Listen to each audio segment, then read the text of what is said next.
matendo yetu yakisi wito wetu na kuishi maisha matakatifu.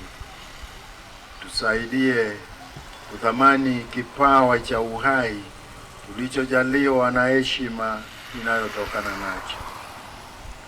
Tuunganishe kwa vifungo visivyoweza kukatika ili tuwe familia moja inayoishi katika upendo wako, amani na umoja. Leo tunapofanya maandamano haya, tunakuomba uyafanye yawe ishara ya kujitolea kwetu wenyewe na kufanyika wapi akilini na mioyoni mwetu. Pia yawe ishara ya safari yetu ya uadilifu ili kulijenga taifa lenye haki. Tusaidie kukua katika imani na katika hali ya ukamilifu na utu wetu ili tuishi kwa heshima. Tuitikie wito wa familia, jumuiya na kanisa na kuilinda haki na wajibu tuliopewa ili kujenga jamii yenye haki. Naomba hayo kwa njia ya Bwana wetu Yesu Kristo mwanao, anaishi na kutawala pamoja nawe katika umoja wa Roho Mtakatifu, Mungu mmoja, milele na milele. Amina. Sasa naomba bendera, askofu akabidhiwe bendera ili aweze flag off. Tutakuwa na station ya kwanza junction ya Kibiko, na tutasomewa mada ya wiki ya kwanza. Tutaandamana tena, tutakuwa na station nyingine pale junction ya Nairobi na Kiserian, hatimaye pale kwa petrol station, na tena pale kwa junction ya kuingia Cathedral, na ya mwisho tukiingia Cathedral.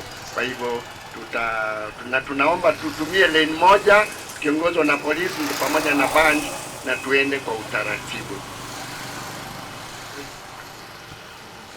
Tuendeni sasa tuingie nyumbani mwa Bwana tukilishangilia jina la Bwana.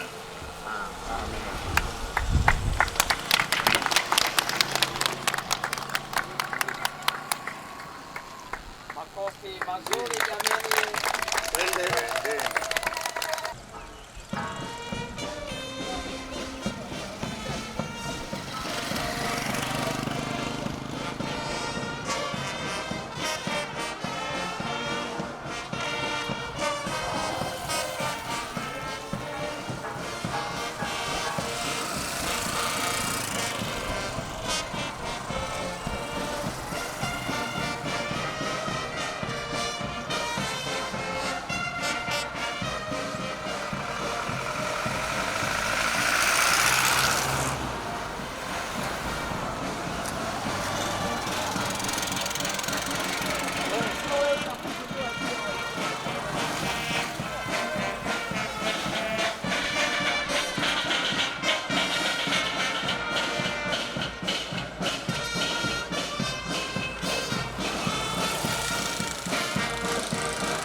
Basi tunawashukuru kwa vile mmekuwa watulivu. Maandamano yetu, safara wetu, hiji yetu ilikuwa ni nzuri. Kwa hivyo sasa tutakuwa na dakika 10 hivi tuanze ibada takatifu ya misa.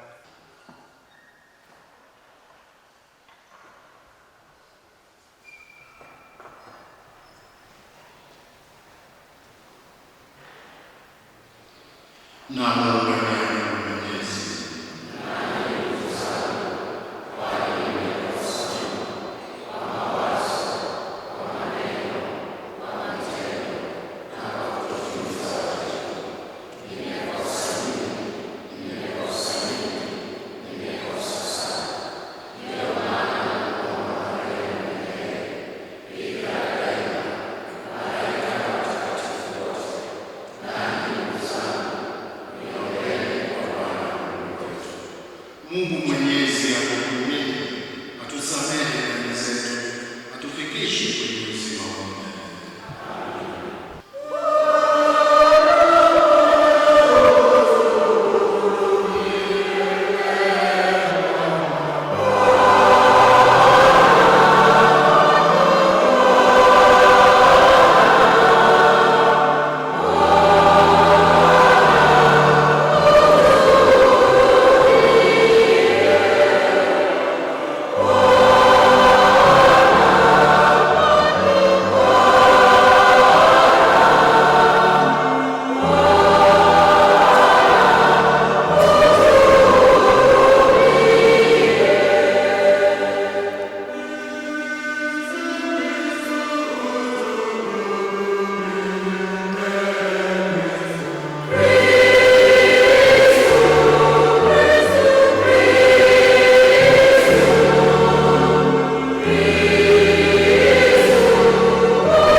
Zaburi ya kuitikizana.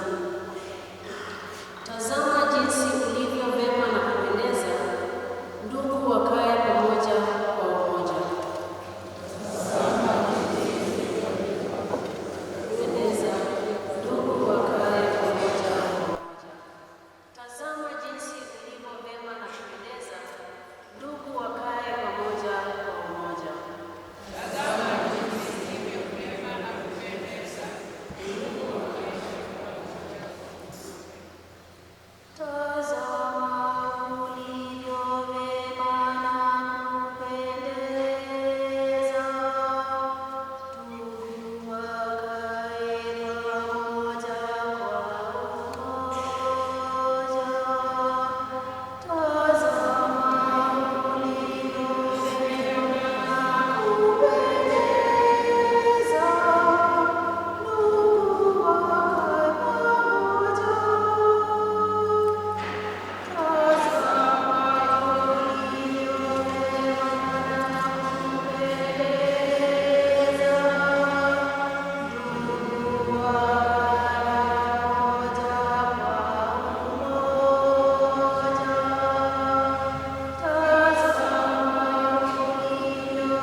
Neno la Bwana. Bwana awe nanyi. Nawe rohoni mwako. Somo la Injili takatifu ilivyoandikwa na Luka. Utukufu kwako Ee Bwana.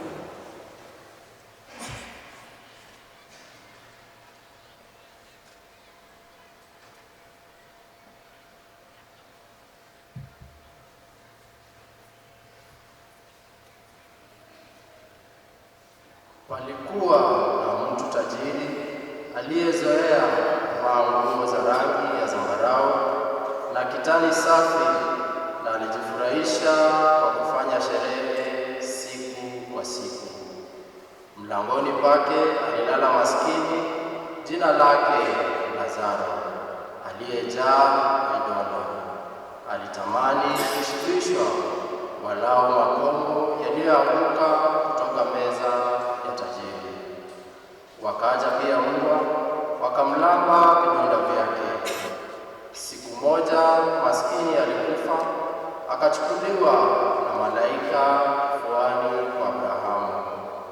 Kisha tajiri akafa, akazikwa, na katika mateso yake jehanamu aliinua macho, akamwona Abrahamu kwa mbali na Lazaro kifuani kwake.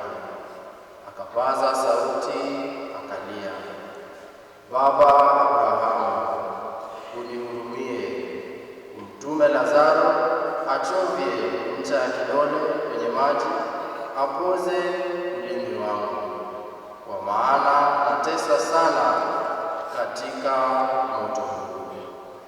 Abrahamu akajibu, Mwana, kumbuka ya kuwa wewe ulipokea mema yako wakati wa maisha yako duniani, bali Lazaro alipatwa na mabaya. Sasa huyu anatulizwa, bali wewe unateswa. Na juu ya hayo kuna shimo kubwa kati yetu na yenu. Hata kama watu wangetaka kuvukia kwenu, hawawezi, wala wa kwenu hawawezi kuvuka kwetu. Akasema, basi Baba, ninakuomba mtume Lazaro aende katika nyumba ya baba yangu, maana nina ndugu 5. Awaonye wasije wakafika pia mahali hapa pa mateso. Lakini Abrahamu akasema, wanao Musa na manabii, wawasikilize hao.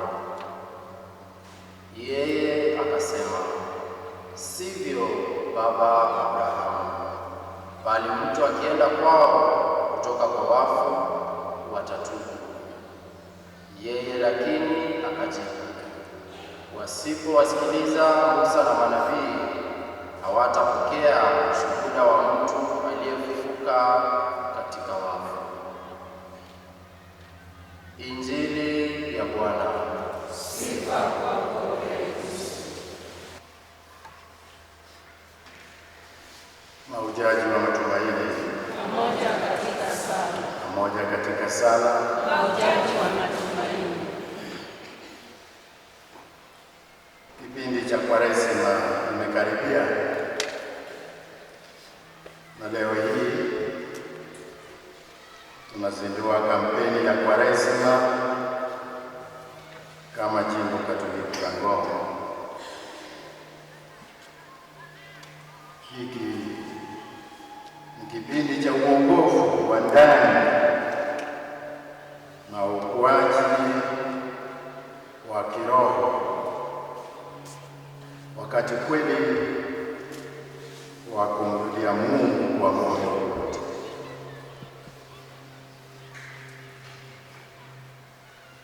Kila mwaka tunalikwa kutafakari kwa kina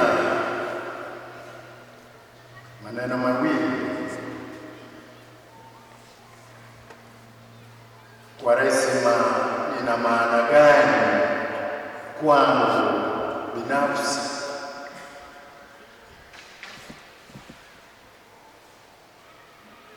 La pili, ina maana gani kwetu kama jumuiya ya waamini.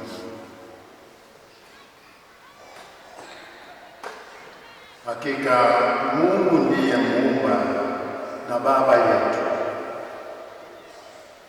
Mbele yake sisi sote ni sawa, na anatarajia mema kwa kila mmoja wetu ambaye alituumba kwa sura na mfano wake. Hata hivyo, tunaishi katika jamii inayokosa usawa na mara nyingi inakiuka heshima na utu wa binadamu. Ndiyo maana kanisa letu Katoliki kila mwaka wakati wa Kwaresima alituhimizi tu kukua kiroho kupitia sala, kufunga na kutoa sadaka, bali pia kuangazia changamoto za kijamii zinazoathiri jamii na kualika wote kushiriki katika kuleta mabadiliko yanayohitajika. Kanisa lazima litoe sauti lake ya kinabii, na kila mmoja wetu anaweza kutetea mabadiliko ya jamii kwa njia yoyote ndogo ndogo.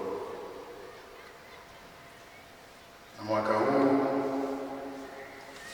maaskofu nchini Kenya wanapendekeza mara ya tafakari yetu kujenga Kenya yenye haki, amani na umoja, kudumisha usawa na heshima ya binadamu. Jamii inampendeza Mungu tu ikiwa ni ya haki, amani na umoja katika Mungu, katika wokovu wake. Mungu anadai haki ya kijamii kwa watoto wake, na bila haki hatuwezi kuwa na amani na umoja. Ukosefu wa haki umewaangamiza wanadamu kwa miaka mingi. Ndiyo maana kila juhudi lazima zifanyike katika kujenga jamii ya haki inayomwezesha kila mtu kuishi na ahadi ya kuwa mtoto wa Mungu. Nabii Amosi aliyeishi karne ya 8 alitumwa kwa watu matajiri sana walioishi katika nasi, kila bila kikomo, kuvaa nguo za bei ghali, na huku maskini wakizidi kuwa maskini. Hamu yao ya mali iliwafanya kutumia njia za ufisadi kutafuta maslahi yao binafsi na kupata faida isiyo halali kwa gharama na ukandamizaji wa maskini. Wengine hawakuwa waadilifu katika uongozi wao na hivyo kuiba fedha. Katika nyakati zetu tunaweza kuzungumzia juu ya kutoa kodi kupitia kiasi, mzigo wa deni la taifa ambao maendeleo yake hayawezi kufuatiliwa kikamilifu, na uwekezaji mkubwa nje ya nchi.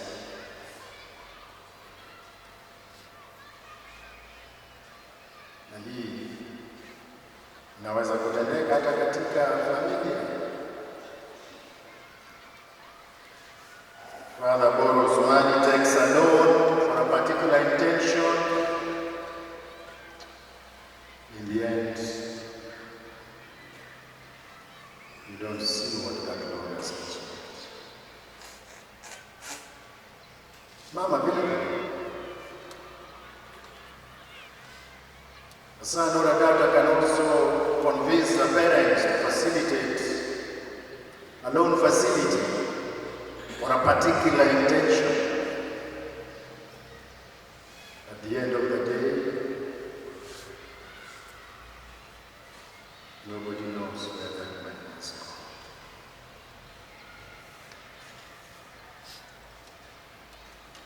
Creating a cycle of poverty in the family.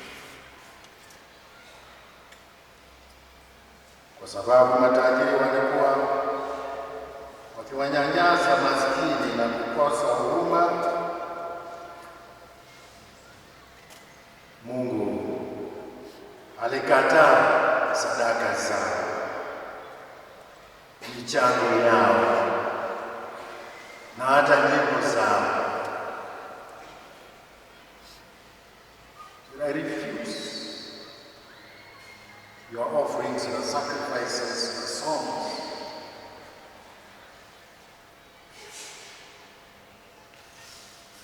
Because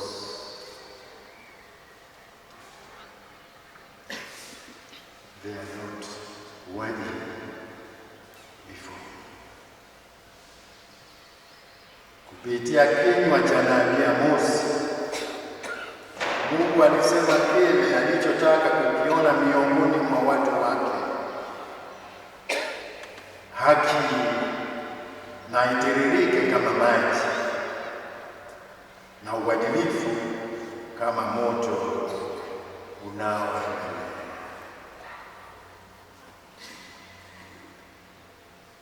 Maadili ya taifa, wapendwa wa Mungu, lazima yawe juu ya mafanikio ya kiuchumi tu. Kila kitu tunachopata kwa mali lazima kifanywe kwa njia ya haki na kimaadili, vinginevyo hakitampendeza Mungu. Hata tukimtolea fungu la 10 ya mapato yetu,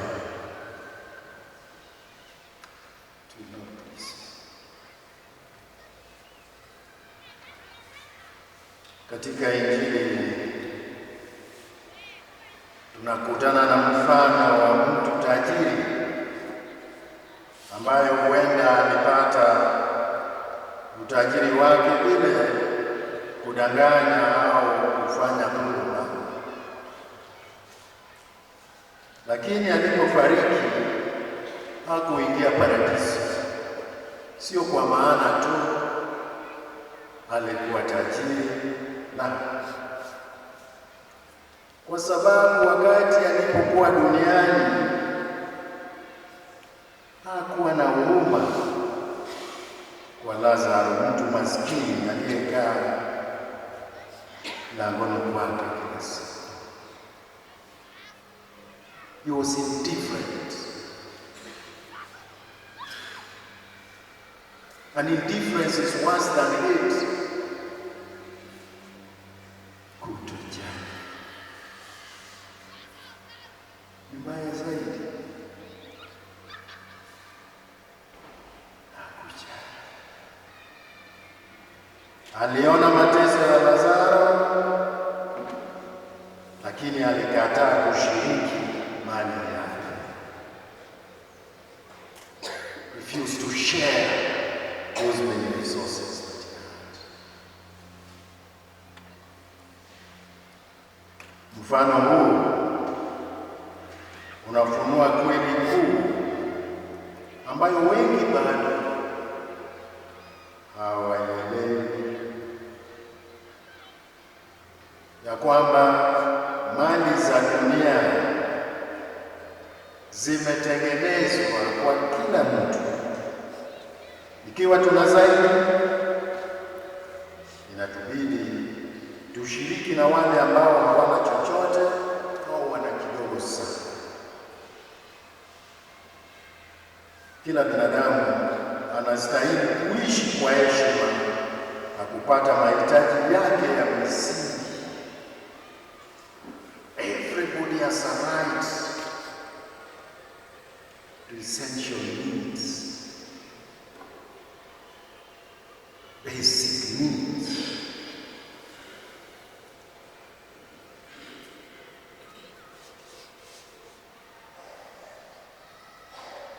Kuwapa sadaka pekee hakutoshi. Ni muhimu zaidi, wapendwa wa Mungu, lazima tushughulikie sababu kuu za umaskini katika jamii yetu. Yule askofu mkuu wa Brazil, Recife, Don Helder Camargo, alisema ya kwamba when I help the poor, they call me a saint. But when I ask why the poor are poor, they call me a communist. In that sense, sisi waamini, watoto wa Mungu, in that sense, we should afford to be called communists. We need to ask why. What are the causes? What are the structures?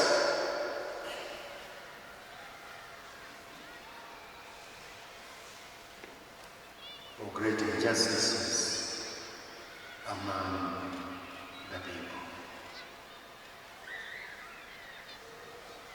Hilo linatutaka kupinga vikali dhuluma zinazosababisha mateso na tofauti miongoni mwa watu. Kupinga vikali.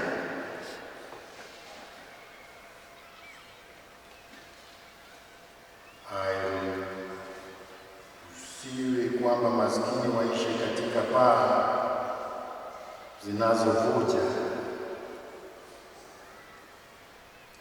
nyumba zilizotengenezwa kwa katoni. Nenda kule Korokocho ujione, people living in houses made of cartons. Na ikinyesha tu,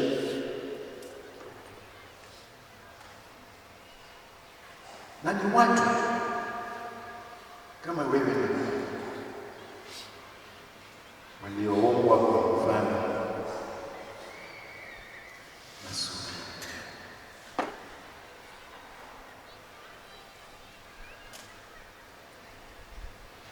Hairuhusiwi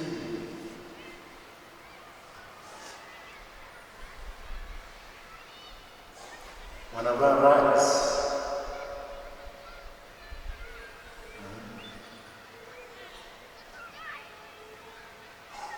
dress in handkerchiefs.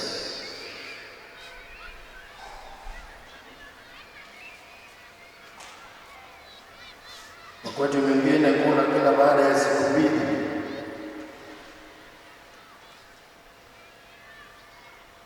pambana na masuala ya kiafya.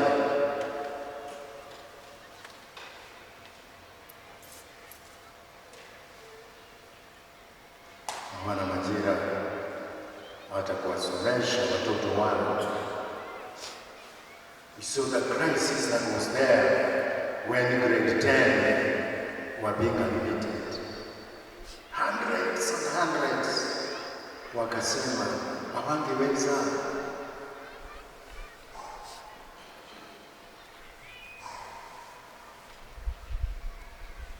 can that be when people are sending their children abroad for education and for benefit?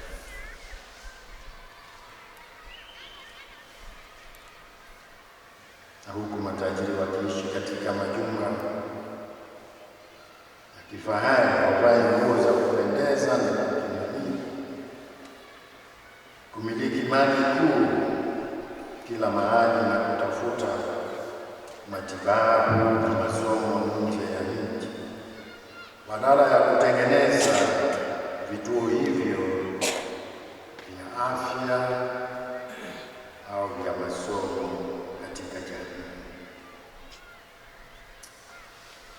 Haki ya kweli na wema wa kweli hauhitaji tu ukarimu wa mikono, bali pia ujasiri wa kukabiliana na kubadilisha mifumo inayoruhusu ukosefu huu wa usawa kuendelea kuwepo.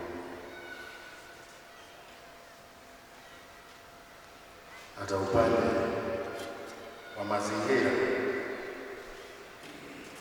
uharibifu wa mazingira ni chanzo cha umaskini wa dunia na watu. Angalieni haya mabadiliko ya hali ya hewa, mfano mzuri sana. Kwa nini tunaendelea kuchoma makaa?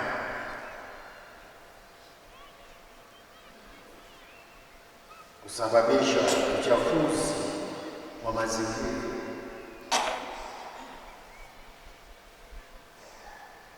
Kelele na kukosa maji safi ya kutosha. Kwa nini tunatupa karatasi na takataka kila mahali?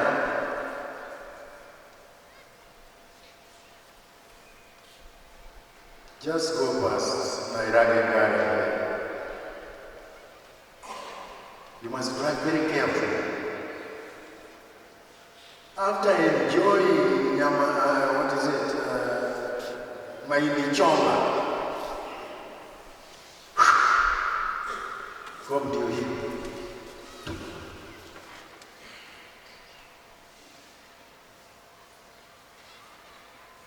Why can't you be sensitive to things like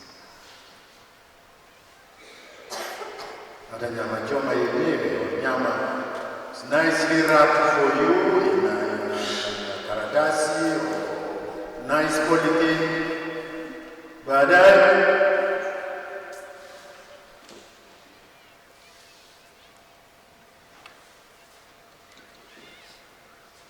we are creating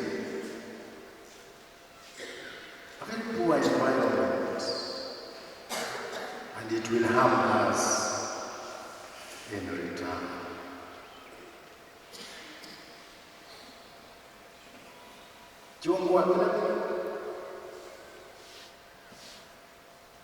Why do you throw things?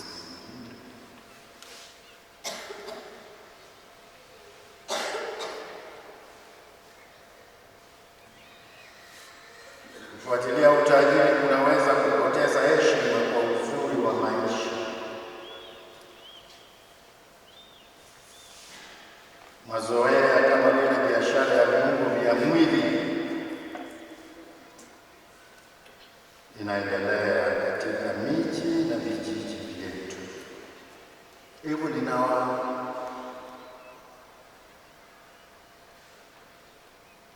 higher learning institutions.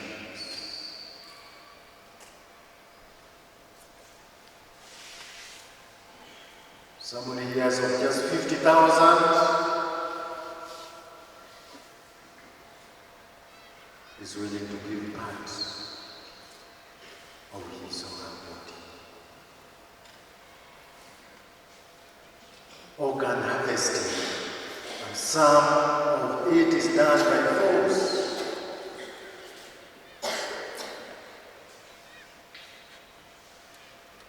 Were these people found in rivers?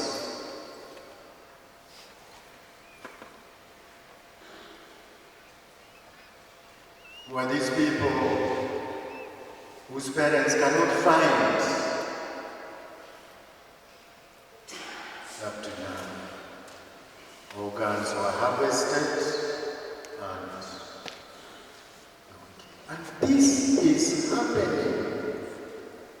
This is happening.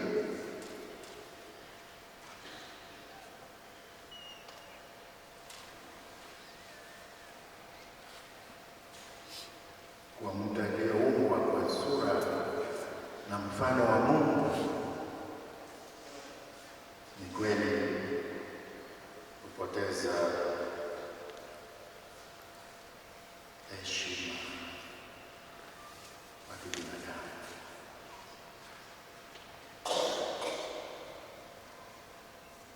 Hakuwezi kuwa na amani, kwa maana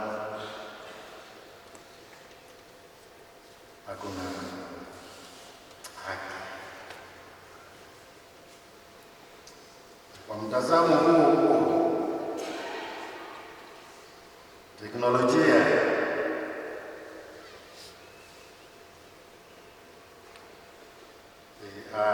ina uwezo mkubwa mema, ikiwa ni pamoja kama chombo cha kueneza imani na kukuza maadili muhimu kwa ustawi wa jamii. Inaweza pia kutumika vibaya. Inaweza kuendeleza ukosefu wa haki kupitia habari za uongo, kuchochea vurugu za mashabiki na kuleta uraibu.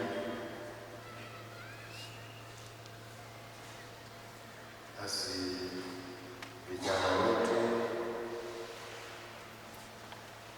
hawabidi wachunge sana, watumie teknolojia kwa njia inayofaa.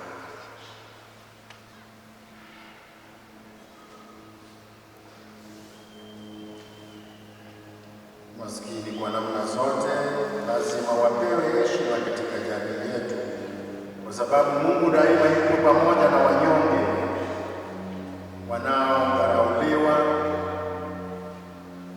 wanaopuuzwa na wale waliosahaulika.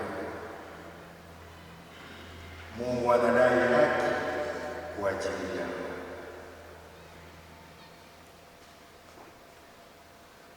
Ndugu zangu wapendwa, msiruhusu Lazaro kukaa kwenye lango lenu.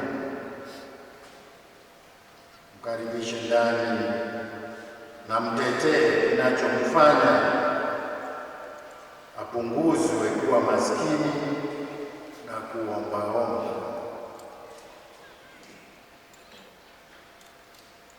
Ni kitu gani kinachomfanya apunguzwe?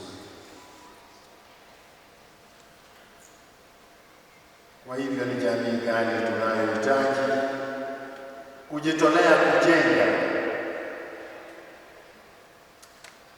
Tunahitaji jamii ambapo sote tunahisi kwamba sisi ni familia moja ya Mungu, ambapo tunakuwa wenyenyekevu na kuhudumiana, ambapo tuko kwenye subira na tunafuata mfano wa maisha ya Bwana wetu Yesu Kristo, ambaye alitumikia kwa upendo na si kwa kutumikiwa.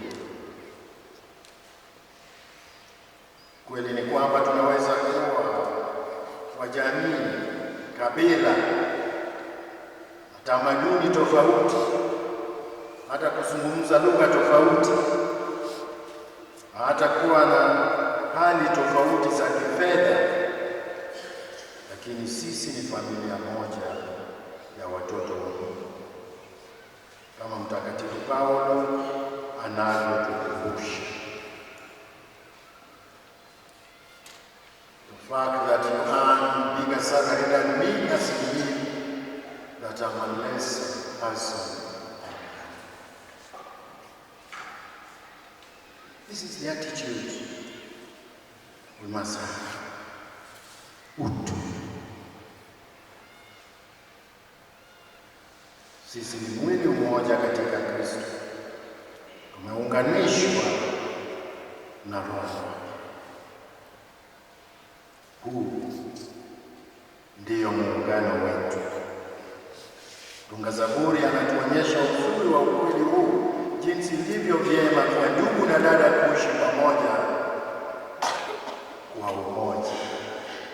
How beautiful it is for brothers and sisters to live together, to dwell together, to live in unity. That is a fruit of justice and peace. Mwelekeo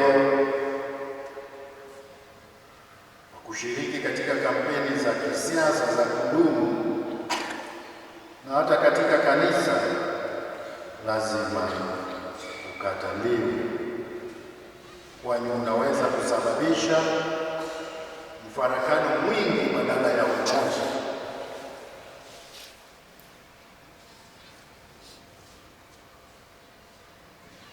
We are 1.5 years away from elections, and just look around. Just see the political pitch.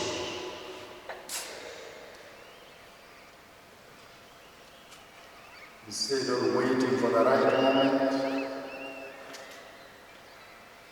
and even then we hope that their speech will be edifying. Speeches that will bring people together, not divide.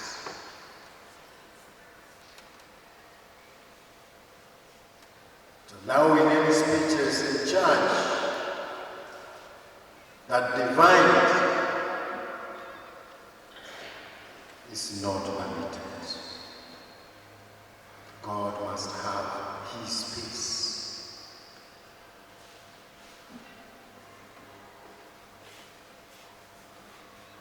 This is how we build that unity. That is how we build peace. Basi tuombe, tuiombee haki, amani na umoja katika nchi yetu. Do not underrate the power of prayer. Much as we question the causes of injustices, we must also go on our knees and plead with the Lord. Katika kipindi hiki cha Kwaresima, Mungu atupatie neema ya kusikiliza kwa makini, kusikiliza kweli neno lake lililo hai katika maandiko matakatifu, kuzingatia mazoezi ya kiroho ya Kwaresima na hivyo kusukumwa kuishi imani yetu kupitia matendo ya haki na amani, tukiwa tumeungana na kutegemea Mungu mmoja ambaye ni Baba yetu. Tusisahau,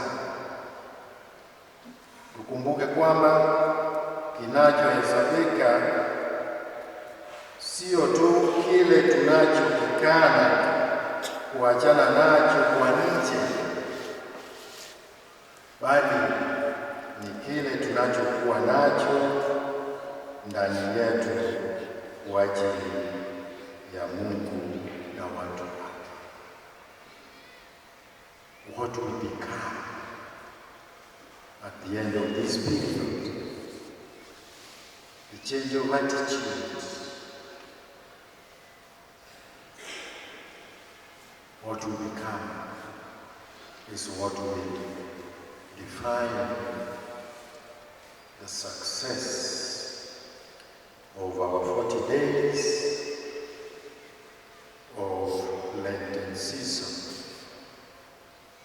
What it makes of us, what will become. Tumsifu Yesu Kristo.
kuzifuta kabisa dhambi zetu. Kwa kufufuka katika wafu alitupatia njia ya uzima wa milele, na kwa kupaa kufa kwako wewe Mungu wangu aliyafungua malango ya mbinguni. Kwa hiyo sisi pamoja na umati wa malaika na watakatifu tunakuimbia utenzi wa sifa tukisema bila mwisho.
Huu ndio mwili wangu utakaotolewa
kupaa kwake mbinguni, na tunapotazamia ujio wake wa pili, tunakutolea kwa shukrani sadaka hii iliyo hai na takatifu.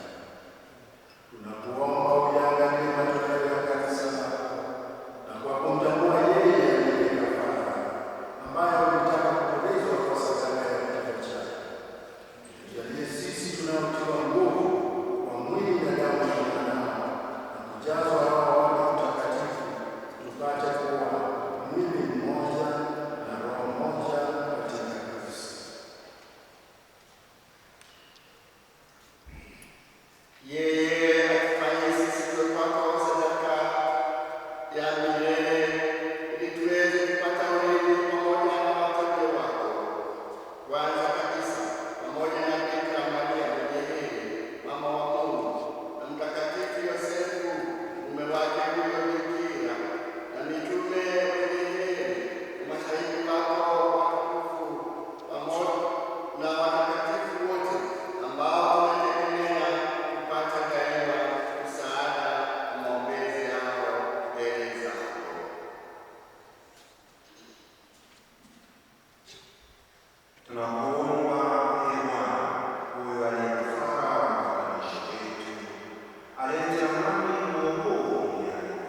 rasmi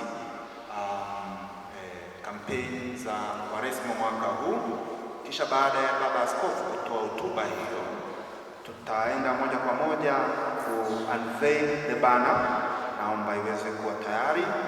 Baba Askofu ata unveil the banner, kisha hapo wakati ana unveil atabariki pia the banner na the Lenten materials ambazo zimekwisha tayarishwa. Kisha baada ya baraka, Baba Askofu ataongoza kwa hafla ya ufupi. Najua dekania tunawakilishwa vizuri, mtakuja mtakabidhiwa the Lenten materials ambazo tutatumia parokiani mwetu. Kisha baada ya hapo, baada ya kupeana hizo vote of thanks taongozwa na Ann Ayuma kutoka dekania ya Kajiado. Tutajiandaa kwa shukrani kwa siku ya leo, alafu kisha tutamwalika Father Francis Mwangi, chairman wa katika jimbo wa kitengo cha kamati ya haki na amani na maendeleo kama CJPD, aweze kutoa few remarks na kumwalika Baba Askofu kukamilisha kwa baraka, maneno machache na baraka. Kisha baada ya hapo tutakuwa na picha pale nje za kwa pamoja, alafu mapadri kiongozwa na askofu wataenda kuvua mavazi yao rasmi ya misa, na tutakuwa na upanzi wa miti kukumbuka siku hii ya leo. Not as a lonely extension, but as a communal pilgrimage along the path of the cross. This is the season of metanoia, a profound change of heart sparked by the divine summons. We will now declare the Lord, return to me with all your hearts, with fasting and weeping and mourning. Joel chapter 2 verse 7. This call is echoed by the magisterium in Gaudium et Spes, Church in the World, which reminds us that the world's imbalances are rooted in the heart of man. To love Christ is to share in his suffering through his people. Charity begins at home, particularly within the Diocese of Rome and beyond. Our penance must transcend personal piety to embrace social charity, for as Pope Francis emphasizes in Fratelli Tutti, all our brothers, quote, service always looks to their faces, and in some cases suffers but flesh. The Lenten campaign is a journey of 5 weeks, where we are presented with 5 themes, each challenging us to look outward at the structures of our society and inward at the state of our hearts. The theme, as we repeat, is building a just, peaceful and united Kenya, upholding equity and human dignity.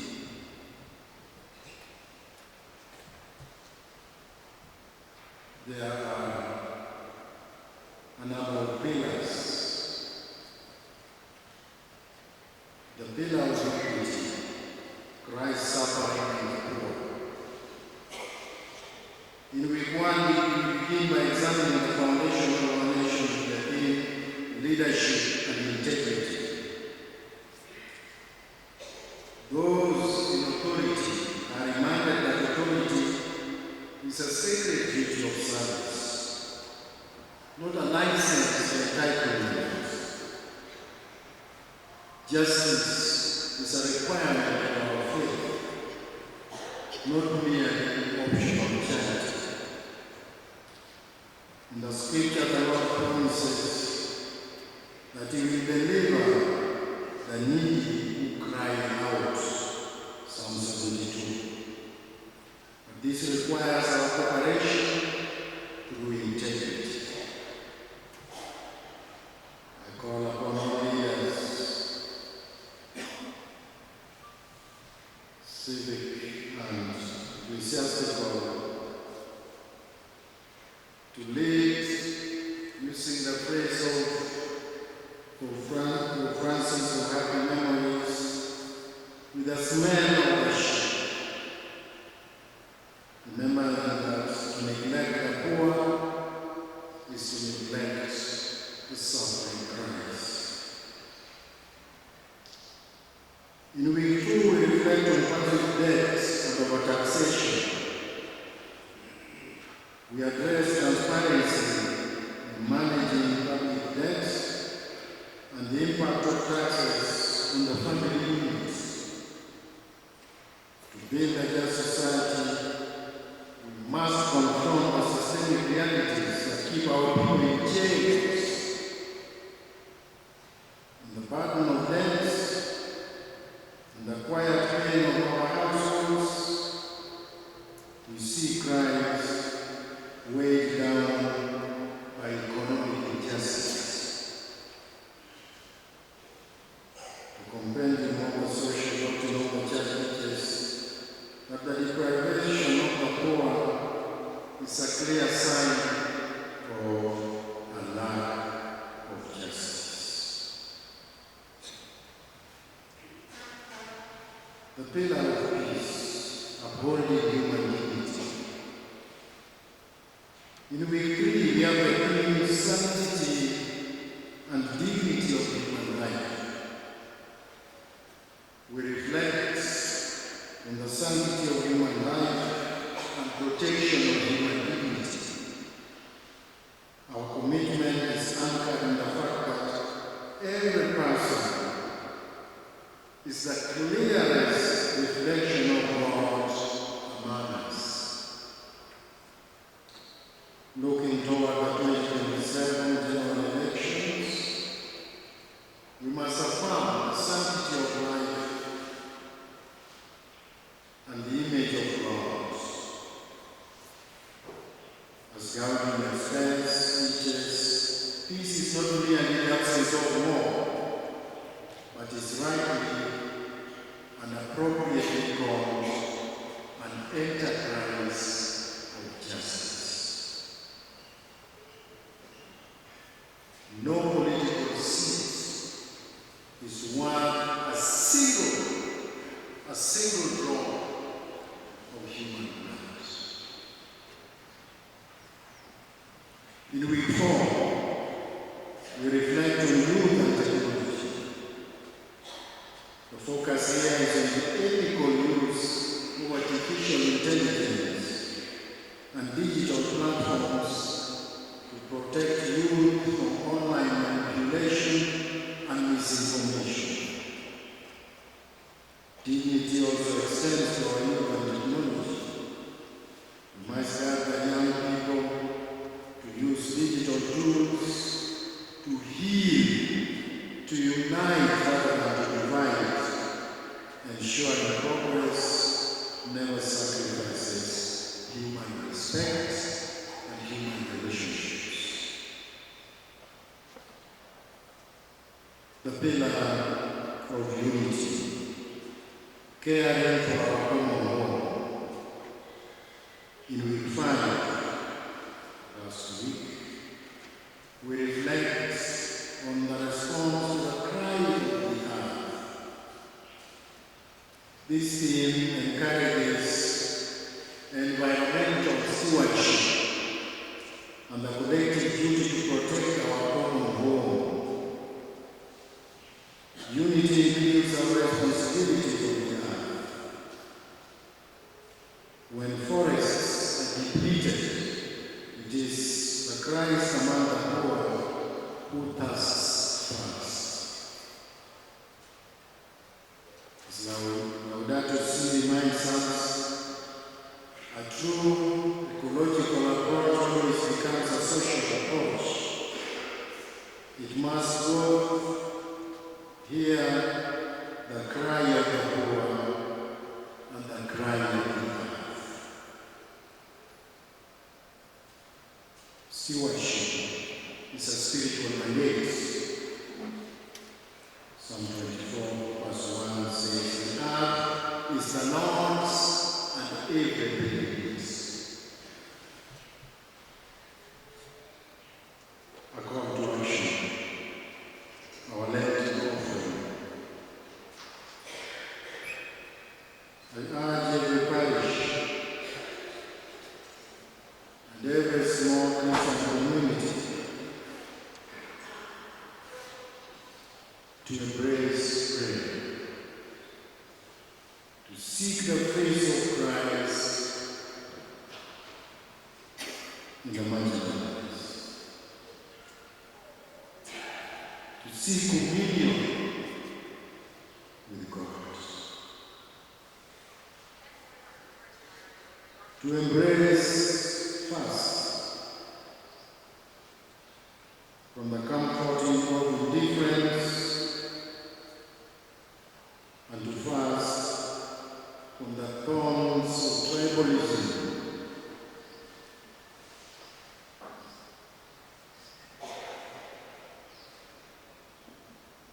And only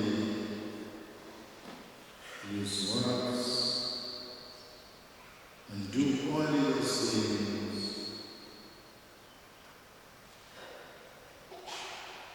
that foster unity of humanity. Third, to embrace giving. Let your arms be a tangible sign of equity. Sharing, so that nobody lacks essentials.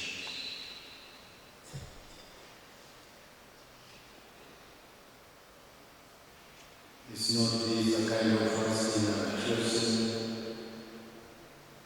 to lose the chains of injustice. Isaiah 58 verses 6 to 7. In conclusion,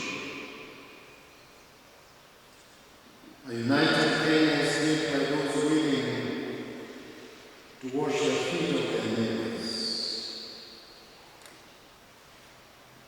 May we emerge from this land as a more compassionate diocese, especially this year. We thank God and celebrate 50 years of our existence as a diocese. May we be more compassionate than ever towards our neighbor for the love of God.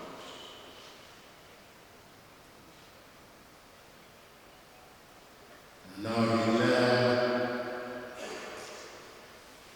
the 2026 Lenten campaign in the Catholic Diocese of Rome officially launched.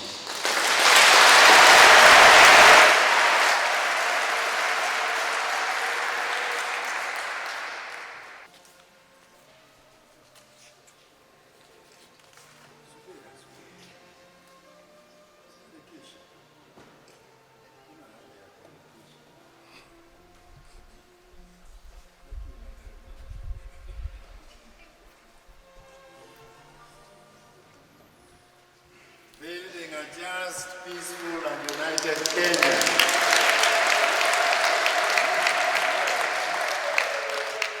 Upholding equity and human dignity.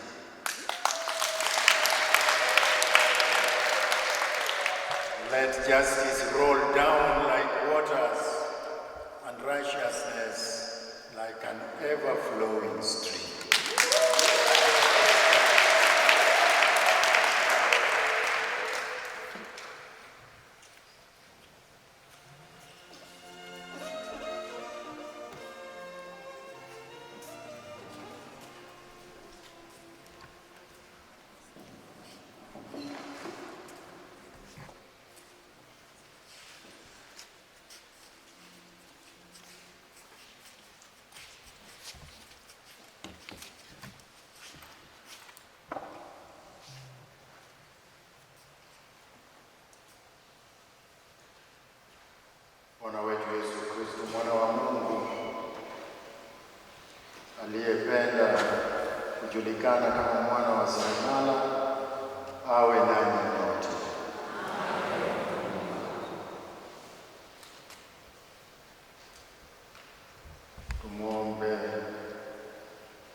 utimilifu wa baraka unashuka toka kwako, na kwako zinapanda sala zetu za kukusifu.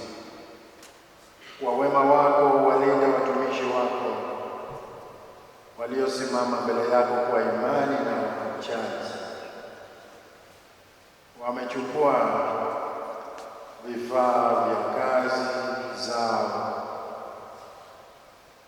na hasa vitabu hivi vya kutusaidia kutafakari mada yetu ya tume na haki na amani. Uwajalie ili wanapofanya kazi kwa juhudi washiriki katika kuboresha uumbaji wako, wayafanye maisha yao na familia yao yawe bora, wajibidiishe vya kutosha kuyawezesha maendeleo ya jamii ya binadamu, na wautukuze daima utukufu wa jina lako kwa njia ya Kristo Bwana wetu.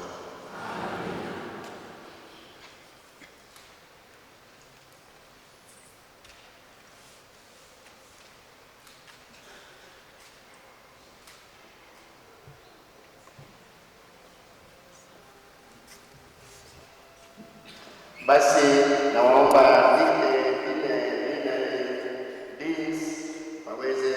wataweza kuitwa waweze kupokea vifaa vya dinari, na pia kuna vikundi mbalimbali. Nitaomba PMC Youth, Catechist, CMA, CWA, Religious na Education Department wawe tayari ili waweze kupokea kwa niaba ya vikundi hivyo ambavyo tumetaja.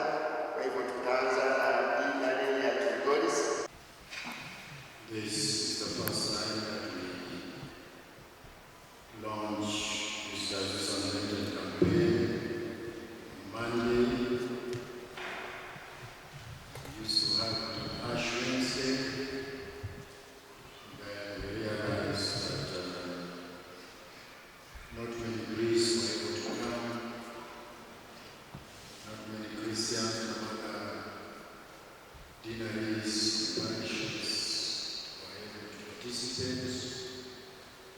Not many religious were able to be present. So we thought of Monday because Friday before Ash Wednesday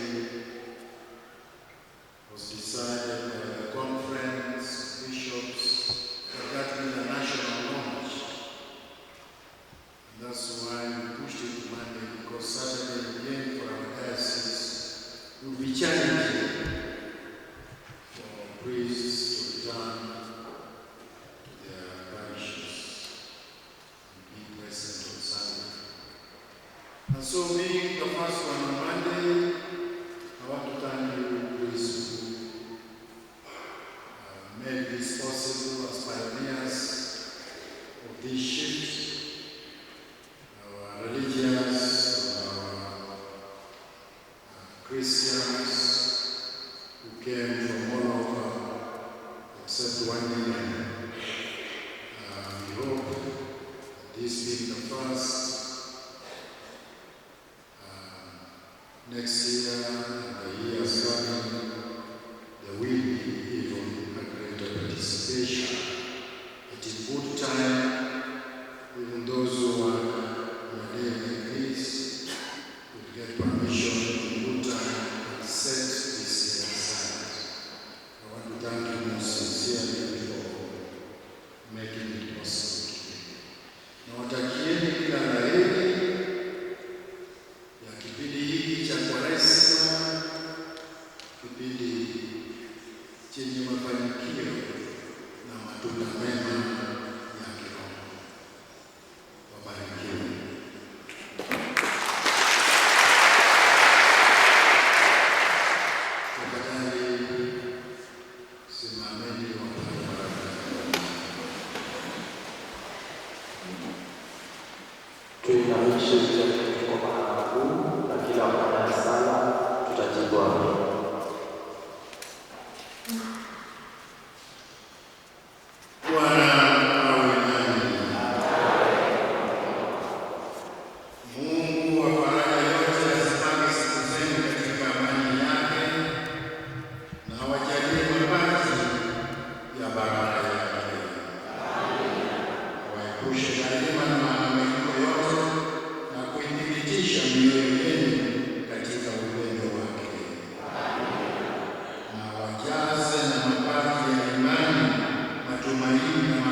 mpate kuishi maisha haya mkiwa na juhudi katika kazi na mfike kwa furaha katika uzima wa milele. Na baraka yake Mungu Mwenyezi, Baba na Mwana na Roho Mtakatifu washukie na kukaa nanyi daima.